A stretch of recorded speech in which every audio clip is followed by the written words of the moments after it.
Lo que hemos aprendido del Gran Premio de Singapur. A ver, ¿qué es lo primero? Lo que a ti más te ha llamado la atención. A ver, lo he llamado caretas fuera en McLaren con permiso de Red Bull.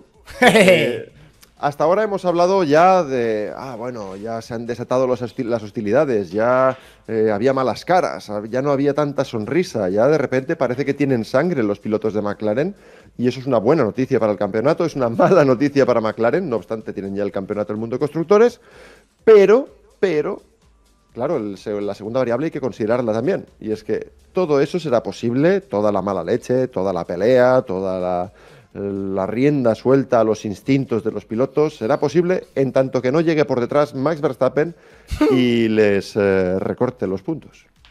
Sí. O les gana o que no se meta, pero no quiero que se quede en medio. Exacto, O sea, exacto.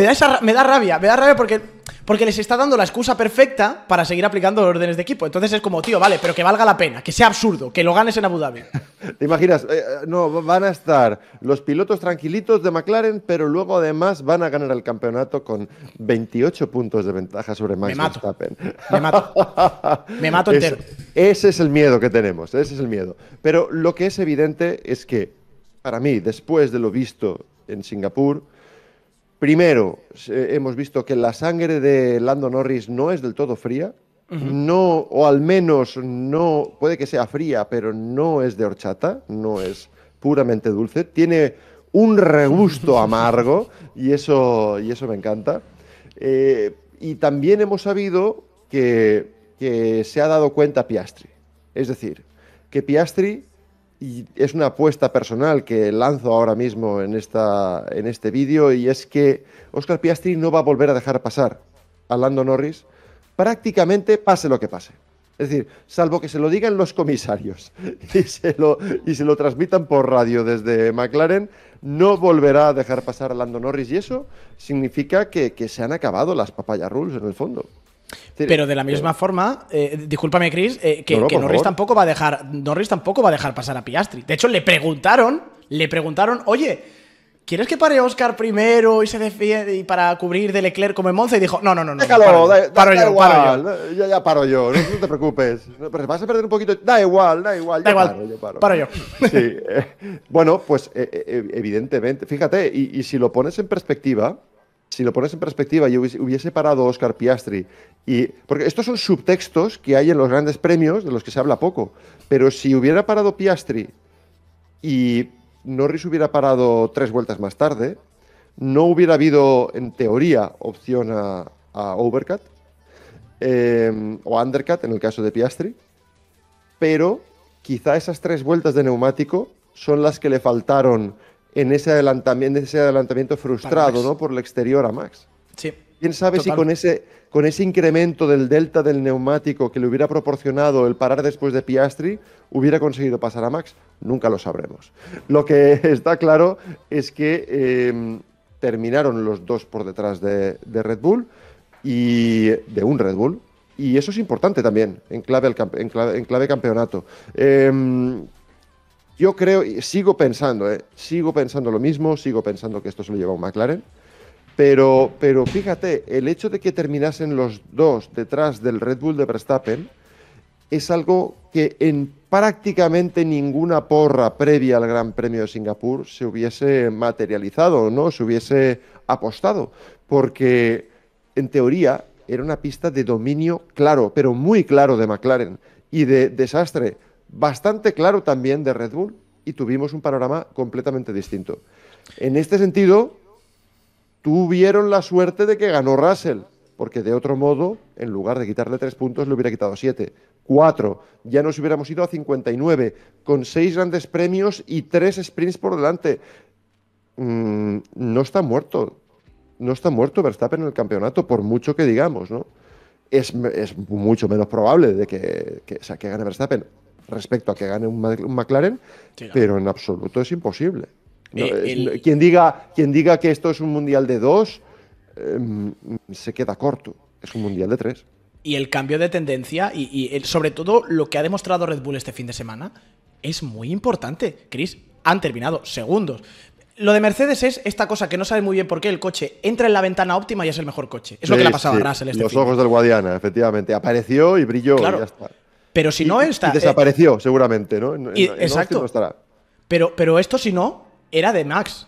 En un circuito de alta carga aerodinámica, porque de momento Red Bull funcionaba en Bakú, en Monza, en Suzuka, haciendo compromisos siempre entre la baja y alta carga. En alta carga funcionan y por delante de McLaren. Cuidado. Eso es.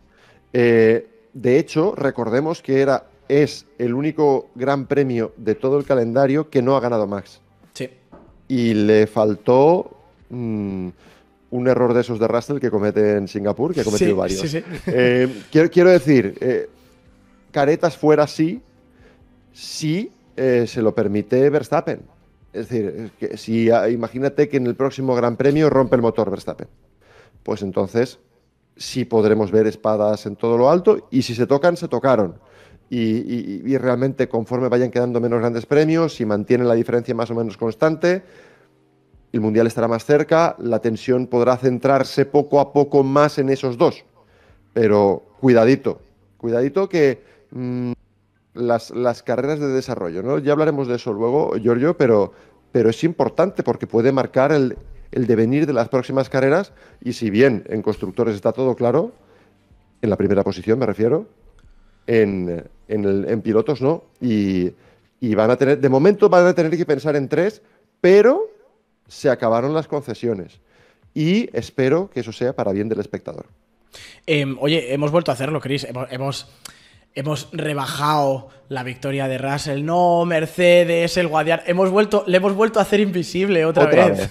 Otra vez. De hecho, ese es el segundo aprendizaje del Gran Premio de Singapur, y es que Russell es invisible incluso cuando gana, y como contrapunto en esos dos equipos que parece que están a un nivel similar, y lo están en general, pero no en particular en esta carrera, Ferrari sería el contrapunto a Mercedes, lo ha sido todo el año. Ferrari fue, por desgracia, visible. O sea, hubiéramos preferido no verlo, pero lo vimos. Entonces, resumen de este aprendizaje. Bueno, muy sencillo. Yo creo que ya hemos dado un punto aquí, y es que el piloto soy motor. Recordemos que estuvo con nosotros, o nosotros con él, en el Gran Premio de España, y nos dio una bonita entrevista y varias anécdotas para recordar. Una con Antonio fue especialmente buena. Ganó y aún así no se le dio. Es decir, realmente volvió a ser invisible. Las cámaras se centraron en las últimas 15 vueltas en ese duelo que nunca se resolvió, mejor dicho, se resolvió a favor del que ya iba adelante, que era Max Verstappen. Y mientras, pues, había un líder. Había un líder que además iba controlando la carrera desde hacía mucho, que fue verdaderamente superior, y que, te digo una cosa, a mí me da miedo. A mí me da miedo Mercedes, porque va a haber un día, Giorgio, en el que van a entender el coche. Y el día que entiendan el coche, a lo mejor no les vemos ya en todo el año. A lo mejor el invisible lo es todo el año. A lo mejor es al que le tenemos que poner la cinta aislante, ¿no? Como con la táctica Rosalain, que tanto hemos utilizado con Verstappen.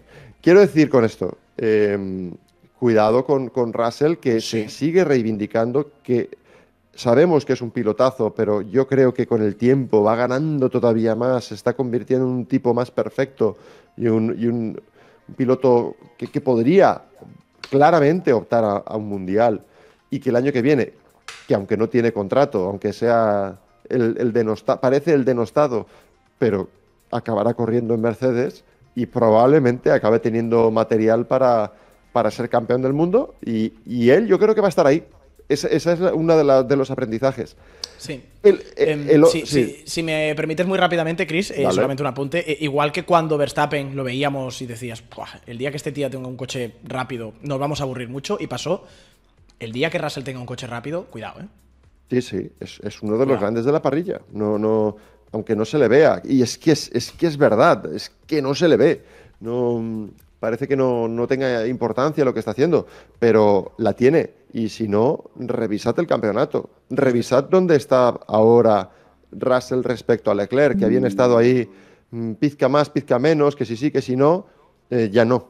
O sea, ya hay una diferencia muy notable en el campeonato, con un piloto muy constante, que está consiguiendo resultados uno tras otro, machacón, y además en circuitos incluso que no le habían sido propicios. Y en el caso de Singapur, tardó 4 grandes premios de Singapur en puntuar.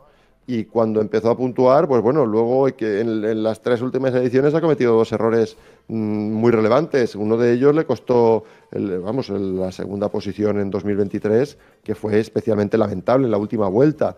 Y ahí pues se ha resarcido y ha ganado. Y en Canadá podríamos haber aplicado el mismo concepto. Quiero decir que el monstruo está creciendo.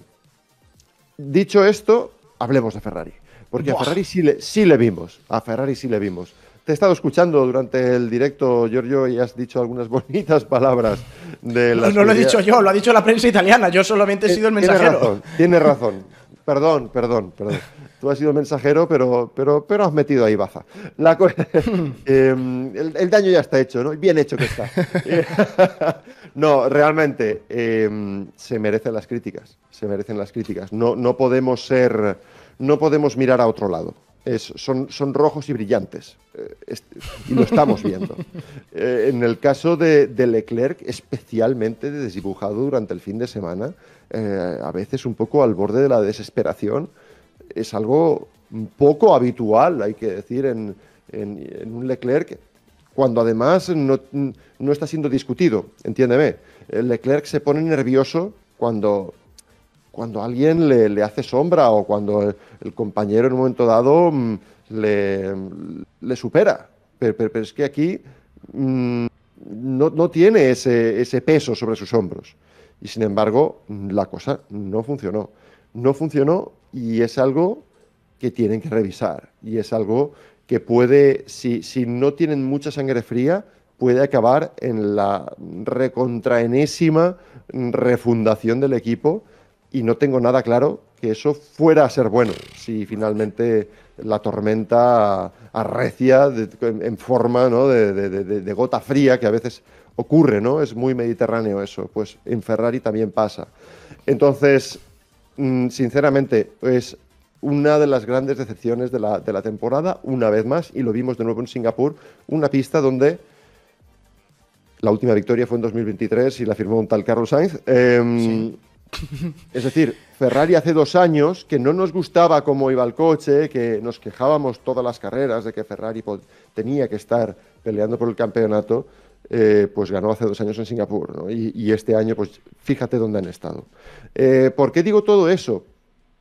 Porque en el fondo lo que está pasando es que, a pesar de que Ferrari ha desarrollado el coche durante mucho más tiempo que otros, insisto en que le dedicaremos unos minutos a esto al final, no llegan. O sea, otros progresan y ellos no progresan a pesar de que están sacrificando más que otros. Pero esto también es historia de la Fórmula 1, señores. Terrible. Y estamos a punto de que se cumpla 1 año de la última victoria de Ferrari en Fórmula 1. 27 de octubre, hablo de memoria, Carlos, Gran Premio de México. Buena memoria. Has dicho una cosa, Chris, y es que Russell fue invisible, ¿vale? Creo que Carlos fue invisible, también Fernando. Las novias y los VIPs no, sin embargo. Lo de la realización de este fin de semana, ¿qué ha sido? Bueno, Giorgio, ha sido algo sintomático. No, es decir, es un síntoma de algo profundo. No ha sido un par de errores, ¿no? O 5 o 10 errores del realizador. No han sido errores. Lo peor de la realización del Gran Premio de Singapur es que lo que ha sucedido no han sido errores, a cierto juicio. Y eso es lo preocupante, y me explico. Si fuera anecdótico, se lo perdonaríamos. Hemos tenido circunstancias de estas en el pasado.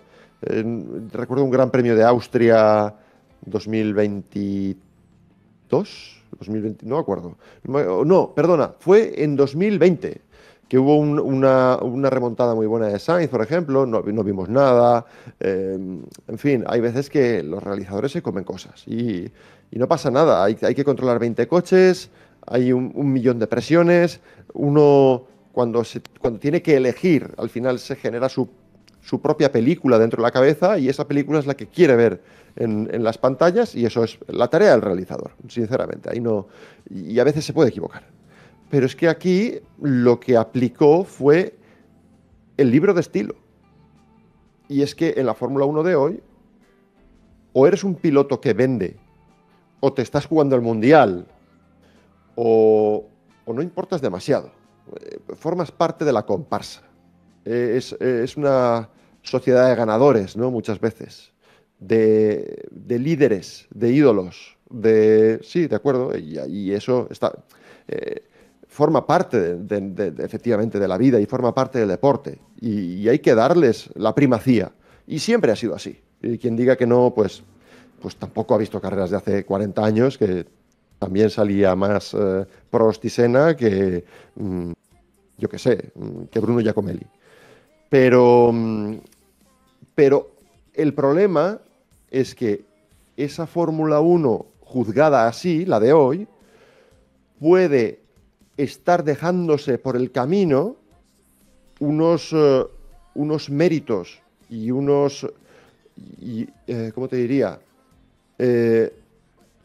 Un brillo que existe, unos subtextos que merecen ser contados, que merecen ser apreciados, que merecen ser disfrutados, que harían grande también a los aficionados, ¿no? Que les enseñarían a ser también aficionados de verdad a un deporte, y se ha renunciado a ello. Se ha renunciado totalmente a ello. De la misma manera que hay una salida de pista y no la vemos hasta que no se ha resuelto, y la vemos muchas veces repetida.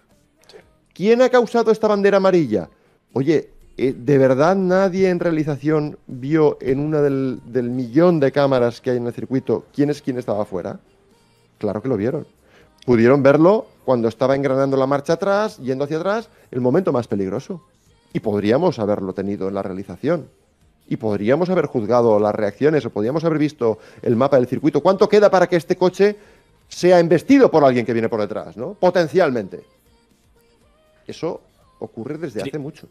Chris, levantó la mano para hablar. Si tú y yo, narrando y comentando, podemos hacer eso, ellos lo pueden hacer. Nos ha pasado en directo, Chris, que estamos viendo el minimapa, ves el punto de Gasly parado y Pincho corriendo Lambor y vemos qué ha pasado antes de que salga en realización internacional.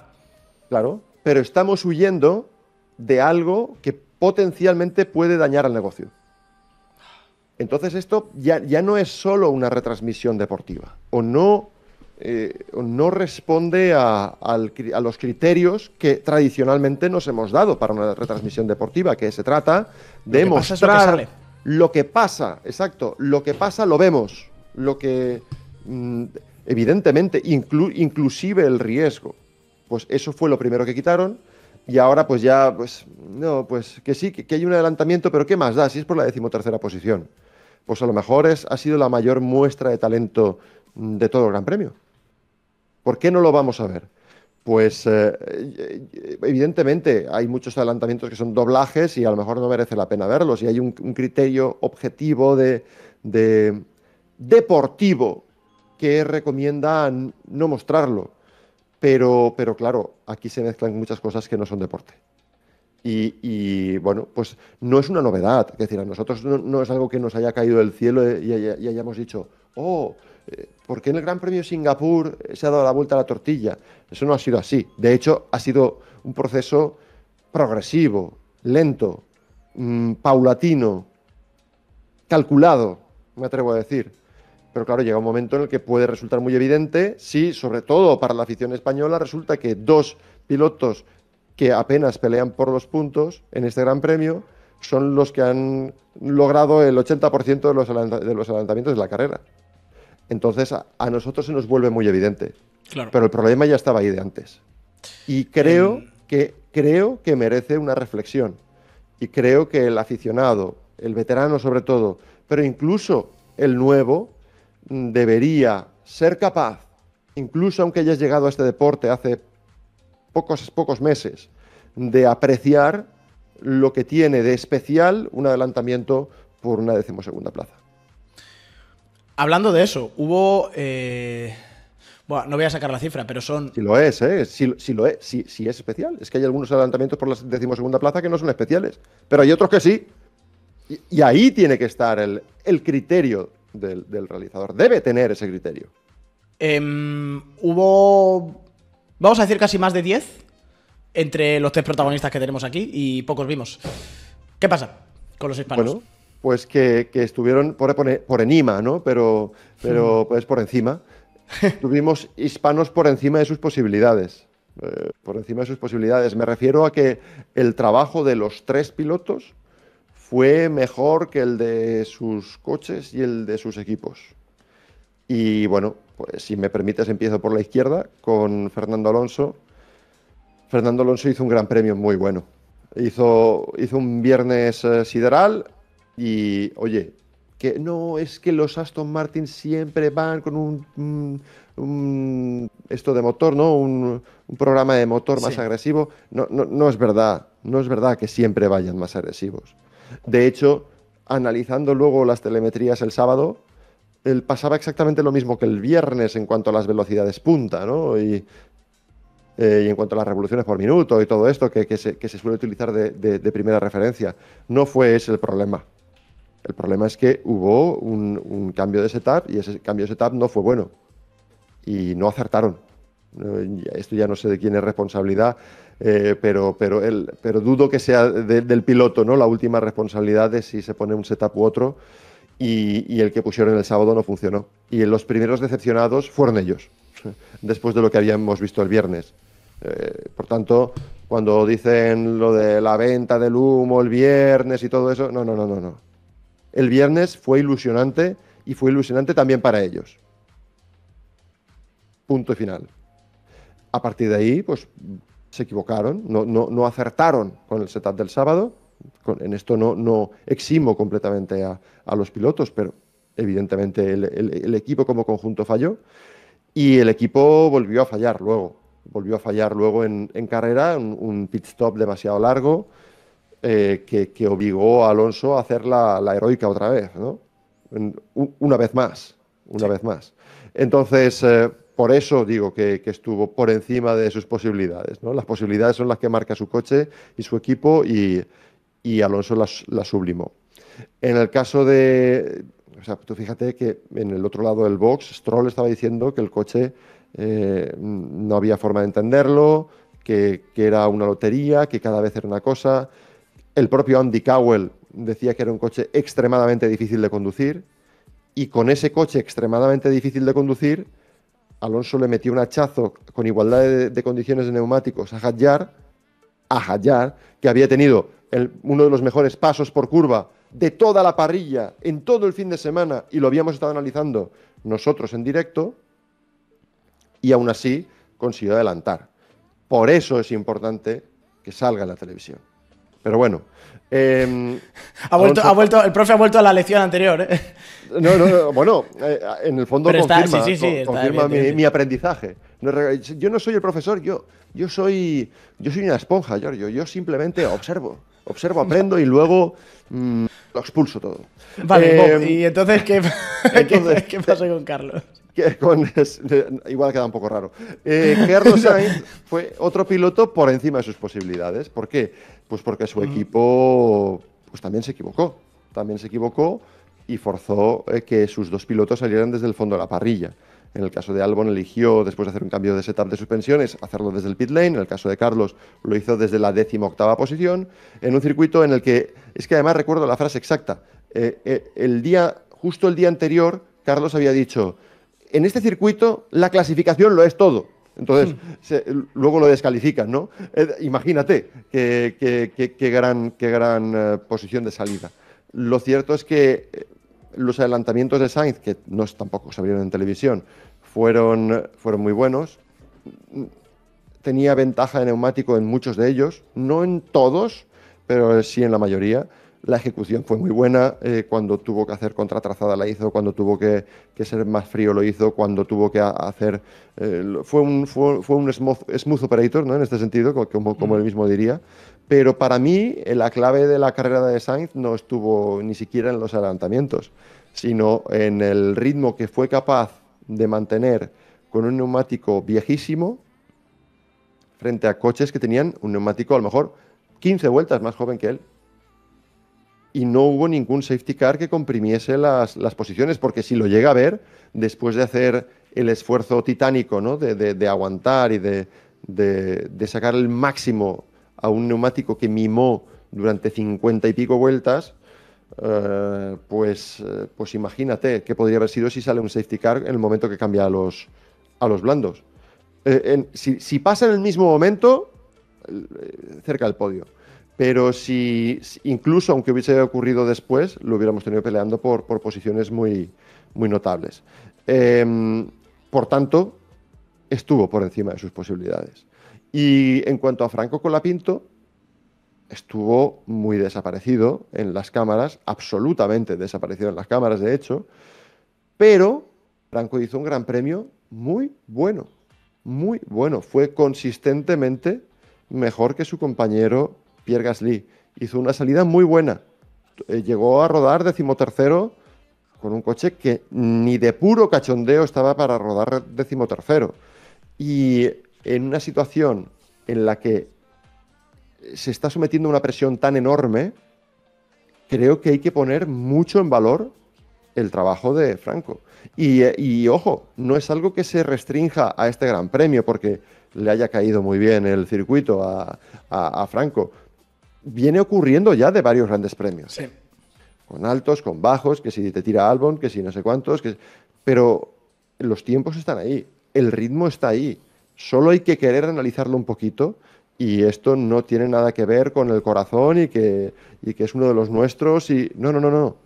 Objetivamente, para mí hace 4 grandes premios que es técnicamente superior a su compañero Pierre Gasly, el renovado Pierre Gasly, el supervalorado Pierre Gasly en la parrilla. O sea que me quito el sombrero con Franco Colapinto, ¿por qué no? Vale esto casi más que los fuegos artificiales que vimos el año pasado. Es construir en bloques más sólidos. Claro, porque te está definiendo un piloto mucho más completo. En los fuegos artificiales, pues vimos también bastante muro y teníamos dudas.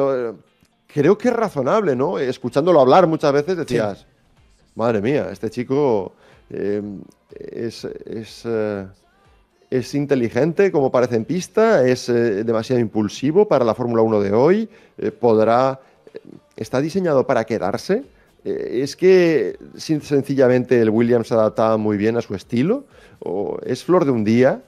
Pues todas esas preguntas para mí tienen respuesta. Y para mí es un piloto sólido y un piloto que creo que debería estar en la parrilla el año que viene. Estamos de acuerdo. Y nos queda una diapositiva y nos quedan, ¿cuántas son? 7 carreras ya para el final. 6 y los sprints. 6 y los sprints. Son muchas carreras. Son muchas, en poco tiempo, pero muchas carreras, muchos puntos. Y bueno, lo he llamado la evolución hasta el final, clave en el Mundial. Muy bien. ¿Por qué? Porque en función de cómo de superiores sean los McLaren, obviamente vamos a ver si gana uno de los McLaren, eso está claro, pero pueden introducirse otras variables. Y aquí vuelvo a unas palabras de Charles Leclerc, y es que decía, bueno, los McLaren estaban delante de todos y los demás estábamos persiguiendo. Entonces, Red Bull dio un empujón y se puso al nivel de los McLaren. Ahora en Singapur ha venido Mercedes y se ha puesto al nivel de los McLaren. Y nosotros seguimos donde estábamos. Pero lo que quiero decir es que hay equipos que han sido capaces en esta Fórmula 1 de congelación total hasta 2026, han sido capaces de hacer evolucionar sus máquinas. No, estoy convencido de que no solo a base de piezas, estoy convencido porque los hechos así lo refrendan, sin nuevas piezas ha habido equipos que han sabido sacar más rendimiento a sus coches. Y eso significa trabajo de ingeniería, trabajo de entender la máquina, de saber ponerla a punto, de conocerla más, de sacarle la última milésima. En todos los equipos han quedado ingenieros, obviamente trabajando en los coches de 2025. En McLaren dicen que también, pero van a tener que trabajar mejor.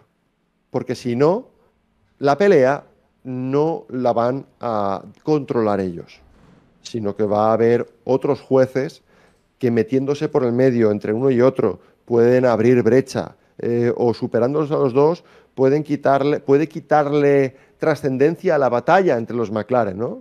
Hemos puesto el caso clarísimo de Russell aquí.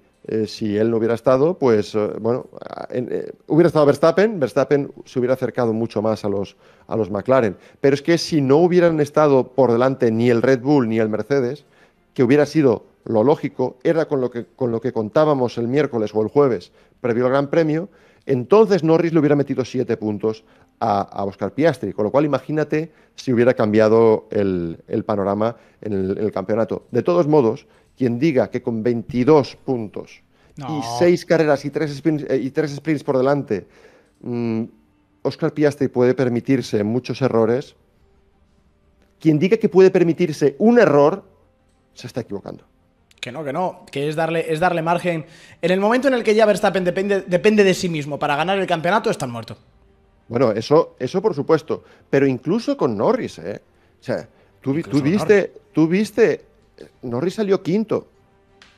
Norris salió quinto y no acabó quinto. Y acaba la primera vuelta delante de Piastri. Exacto. Y hay hachazo ahí, y hay por mucho que... No, es que la corrección, es que... Bueno, la corrección, lo que tú quieras, eso es así. Él no quería echar a Piastri, pero él sabía que Piastri estaba allí y no concedió ni un centímetro. Y en otros tiempos lo hubiera hecho. Y a mí me parece que es perfecto, pero si es que la salida es perfecta. Es lo que toca, sí, es lo que toca, ya está. Que Piastri cubra más el interior.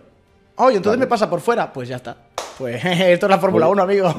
No te echó al muro, ¿sabes? No te reventó el coche. Claro, Piastri también podría haber abierto el volante un poquito. Si ve que entra tan fuerte Lando. En fin, que no hay nada. Que yo, para una vez que el muchacho es agresivo, no le voy a criticar, al revés. Yo le aplaudo la salida que hizo Norris. A mí me gusta.